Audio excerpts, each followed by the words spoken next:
ओंकारबिंदुसंयुक्तं नित्यं ध्यायन्ति योगिनां कामदं मोक्षदं तुभ्यं ओंकाराय नमो नमः। गुरुब्रह्मा गुरुर्विष्णु गुरुदेवो महेश्वर गुरु साक्षात् परं ब्रह्म तस्मै श्री गुरवे नमः। अज्ञानतिमिरान्धस्य ज्ञानाञ्जनशलाकया चक्षुरुन्मीलितं येन तस्मै श्रीगुरवे नमः। अखण्डमण्डलाकारं व्याप्तं येन चराचरं तत्पदं दर्शितं येन तस्मै श्रीगुरवे नमः। ध्यानमूलं गुरोर्मूर्ति पूजामूलं गुरोर्पदं मन्त्रमूलं गुरोर्वाक्यं मोक्षमूलं गुरोर्कृपा। मन्नाथ श्री जगन्नाथ मद्गुरु श्री जगद्गुरु मदात्मा सर्वभूतात्मा तस्मै श्री गुरवे नमः। जंदारु ब्रह्ममूर्ति प्रणवतनुधरं सर्ववेदान्तसारं भक्तानां कल्पवृक्ष भवजलतरणी सर्वतत्त्वानुतत्त्वं योगिनां हंसतत्त्वं हरिहरनमितं श्रीपति वैष्णवानां शैवानां भैरवश्च पशुपति परमशक्तितत्त्वं च शाक्तं बौद्धानां बुद्धसाक्षात् ऋषभजतिवर जैनसिद्धान्तसारं तं देव पातु नित्यं कलिकलुषहरं नीलशैलाजिनाथम्। अथ श्रीमद्भागवत महापुराणं चतुर्थस्कन्ध अष्टमोऽध्यायः। ध्रुवङ्कवनगमनं। नारायणं नमस्कृत्यं नरं चैव नरोत्तमं देवीं सरस्वतीं व्यासं ततो जयमुदीरयेत्। मूकं करोति वाचालं पङ्गुं लङ्घयते गिरिं यत्कृपातमहं वन्दे परमानन्दमाधवम्। निगमकल्पतरोर्गलितं फलं सुखमुखादमृतं द्रवसंयुतं पीबतं भागवतं रसमालयं मुहुर्मुहुः रसिका भुवि भावुकाः। मैत्रेय उवाच शनकाद्या नारदश्च रुभर्हंसो ऋणिर्जति नैते गृहन् ब्रह्मसुता यावसन्नुर्धरेत स। मृषा धर्मस्य भार्य सिद्धम्भं मायां च शत्रुघ्न असुतमिथुनं तत्तु निरतिर्जगृहे प्रज। तयोः समभवल्लोभो निकृतिश्च महामते ताभ्यां क्रोधश्च हिंसा च जदुरुक्तिः स्वसा कलिः। दुरुक्तौ कलिराधत्त भयं मृत्युं च सप्तम तयोश्च मिथुनं जज्ञे जातनानिरयस्तथा। संग्रहेण मया ख्यातः प्रतिसर्गस्तवानघ त्रिश्रुत्यै तत्पुमान् पुण्यं विधुनोत्यात्मनोमलम्। अथातः कीर्तये वंशं पुण्यकीर्ते कुरुद्व स्वयंभुवश्चापि मनोर्हरेरंसा सजन्मनः। प्रियव्रतानपादौ शतरूपापते सुतौ वासुदेवस्य कलया रक्षायां जगतः स्थितौ। जाये उत्तानपादस्य सुनीति सुरुचिस्तयो सुरुचिः प्रेयसी पत्न्योर्नेतरा दत्सुतो ध्रुवः। एकदा सुरुचेः पुत्रम् अंक आरोप्य लालयन् उत्तमं नारुरुक्यन्तं ध्रुवं राजाभिनन्दत। तथा चिकीर्षमाणं तं सपत्न्या स्तनयं ध्रुवं सुरुचि शृण्वतो राज्ञः शीर्षमाहाति गर्भिता। न वत्स नृपतेर्धिष्ण्यं भवानारूढुमर्हति न गृहीतो मया दत्तं कुख्यावपि नृपात्मज बालोऽसि वतनात्मानम् अन्नस्त्रीगर्भसंवृतं नूनं वेद भवान् यस्य दुर्लभेऽर्थिमनोरथः तपसा आराध्य पुरुषं तस्यैवानुग्रहेण मे गर्भे त्वं साधयात्मानं यदिच्छसि नृपासनम् मैत्रेय उवाच मातुः सपत्न्या सदुरुक्तिविद्धः स्वसनृषा दण्डहतो यथा हि हित्वा मिषन्तं पितरं सन्नवाचं जगाम मातुः प्ररुदन् सकाशन्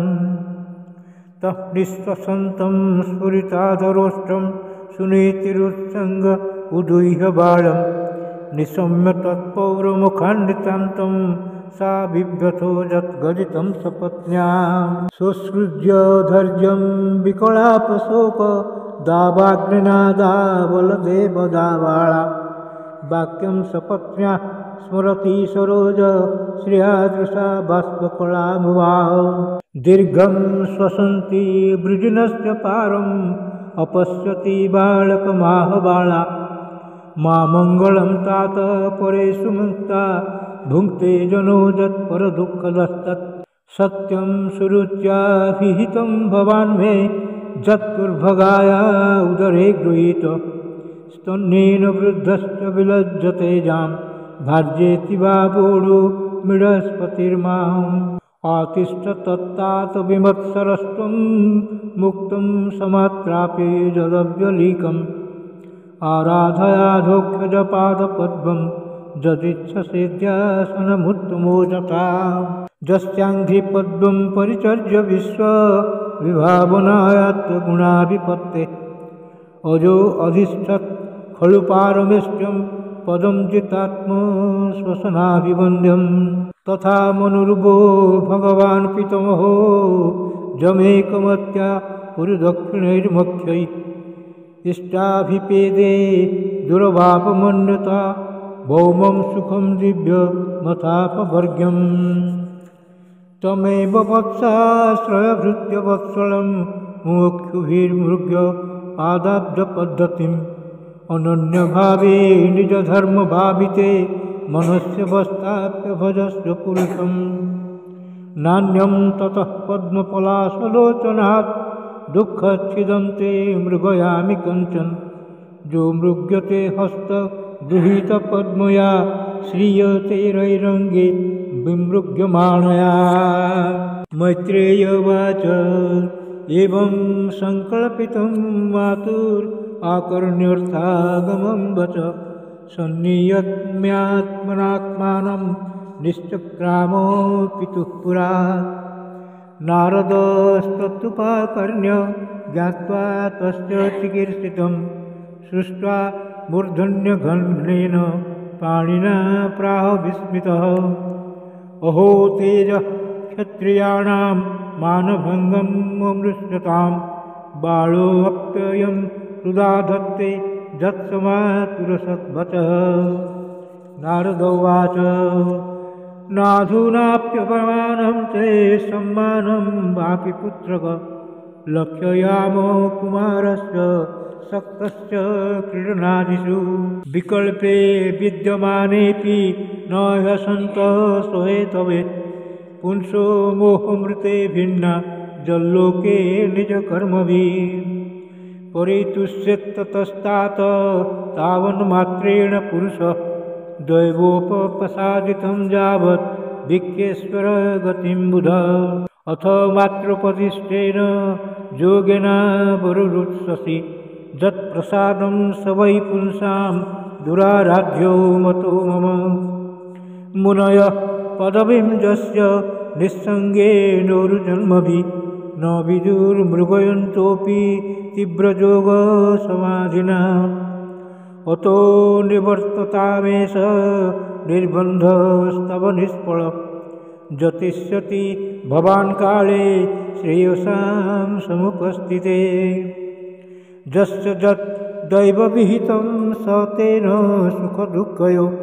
आत्मानं तोषयन् देहि तमसः पारमृच्छति गुणाधिकान् मुदं लिप्रेत् अनुक्रोशं गुणादमात् मैत्रीं समानात् अन्विच्छेन् न तापैरभिभूये ध्रुव उवाच सोऽयं समो भगवता सुखदुःखात्मात्मनां दर्शितः कृपया पुंसां दुर्दर्शोऽस्मत् विधैस्तुयः अथापि मे विनीतस्य क्षात्रं घोरमुपेयुषः सुरुच्या दुर्वचो बाणैर्न भिन्ने श्रयते हृदि पदं त्रिभुवनोत्कृष्टं जिगीषो साधुवर्त्म मे ब्रूह्यस्मत् पितृभिर्ब्रह्मन् नैरप्यन्नधिष्ठितं नूनं भवान् भगवतो जो अङ्गजः परमेष्ठिनः वितुदन्नोटते वीणां हितार्थजगतर्कवत् मैत्रेय उवाच इत्युदाहृत आकर्ण्य भगवान् नारदस्तदा प्रीतः प्रत्याहतं बालं सद्वाक्यम् अनुकम्पया नारद उवाच जनन्याभिहितः पन्था स वै निःश्रेयसस्यते भगवान् वासुदेवस्तं भजतत् प्रवणात्मना धर्मार्थकाममोक्षाख्यं य इच्छेत् सेवात्मनः एकमेव हरेस्तत्र कारणं पादसेवनं तत्तात गच्छ भद्रं ते जमुनायास्तटं शुचि पुण्यं मधुवनं यत्र सान्निध्यं नित्यदाहरे स्नात्वानुशवनं तस्मिन् काळिन्द्याः सलिले शिवे कृत्तोचितानि निवसन् आत्मनः कल्पितासनः प्राणायामेन त्रिवृत्ता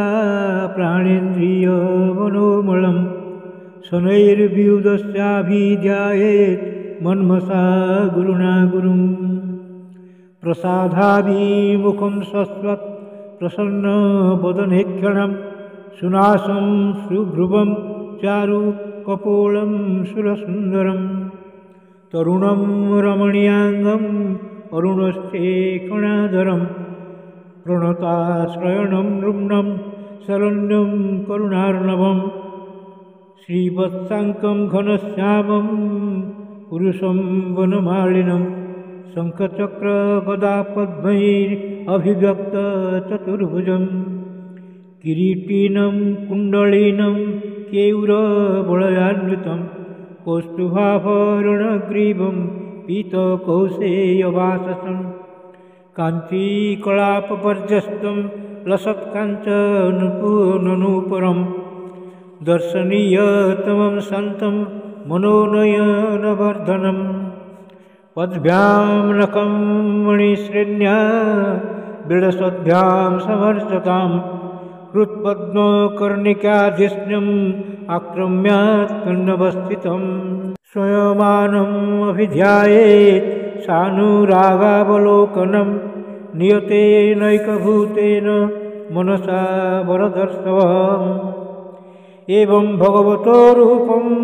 सुभद्रं जायतो नमः निर्वृत्या परया तूर्णं सम्पन्नं नाम्नं निवर्तते जपस्य परमो गुह्य श्रूयतां मे नृपात्मज